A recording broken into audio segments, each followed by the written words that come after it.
الحمدللہ رب العالمین والصلاۃ والسلام علی سید المرسلین اما بعد فاعوذ باللہ من الشیطان الرجیم بسم اللہ الرحمن الرحیم۔ فرمان مصطفیٰ صلی اللہ علیہ وسلم ہے جس نے صبح و شام 3 بار درود پاک پڑھا، اللہ پاک پر حق ہے کہ اس کے اس دن اور اس رات کے گناہ بخش دے۔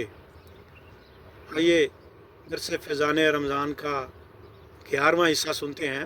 حضرت سیدنا سمرہ رضی اللہ تعالیٰ عنہ سے مروی ہے کہ رحمت عالمیان سرور ذیشان محبوب رحمان صلی اللہ علیہ وسلم کا فرمان برکت نشان ہے، ماہ رمضان میں گھر والوں کے خرچ میں کشادگی کرو، کیونکہ ماہ رمضان میں خرچ کرنا اللہ تعالیٰ کی راہ میں خرچ کرنے کی طرح ہے۔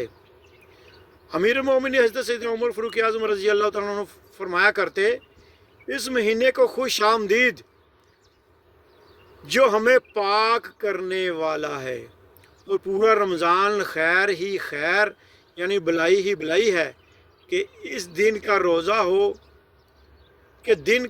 ہو یا رات کا قیام، اس مہینے میں خرچ کرنا جہاد میں خرچ کرنے کی درجہ رکھتا ہے۔ صلو علی الحبیب صلی اللہ تعالی علی محمد۔